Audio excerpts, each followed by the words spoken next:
आरक्षण नाही.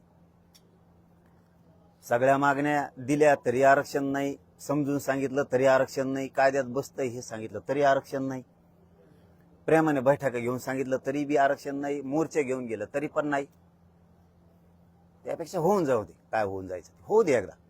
हा ठीक, एक गोष्ट खरी आहे, याच्यात माझ्यावरती प्रेम करणारा गोरगरीब मराठ्यांचा खूप मोठा वर्ग आहे. त्यांना विषय वाईट वाटणार आहे की उन्हात लोक बाहेर निघत नाहीत आणि तुम्ही एवढ्या रखरखत्या उन्हात आता जीवाची लाईलाई होणार आहे. त्याच्यात ते माशासारखं तरफडून मेल्यासारखा प्रकार आहे आता. त्यांना वाईट वाटेल, पण माझा नाविलाज आहे, मला त्या भूमिके घ्यावा लागती.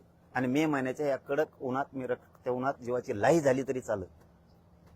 काय तरफड व्हायचं तेवढा तरफड मारफड होऊ द्या, पण मी मात्र उठत नाही आता.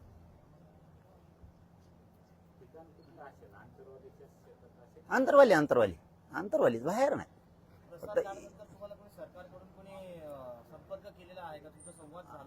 केलाय, पण बोलून करता काय दादा? रिझल्ट काय, कृती काय केली तुम्ही, काय केलं तुम्ही?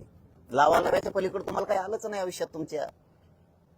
तुम्ही दुसरं काही केलंच नाही. लावालावी सोडून तुम्हाला काही आलंच नाही. हे मराठा त्याच्या अंगावर घाल आणि तो मराठा त्याच्या अंगावर घाल आणि काम करणारे वेटीस धर. याच्या पुढे तुम्हाला काही आयुष्यात आलंच नाही ना. सरकार म्हणून फोन करून काय करता, रिझल्ट काय देणार तुम्ही?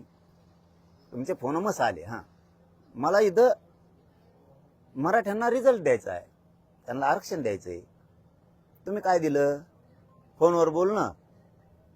त्यातलं मी नाहीये बाबा. मला तुम्ही बोलून काय करायचंय? माझ्या मराठ्यांचे लेकरं बाळ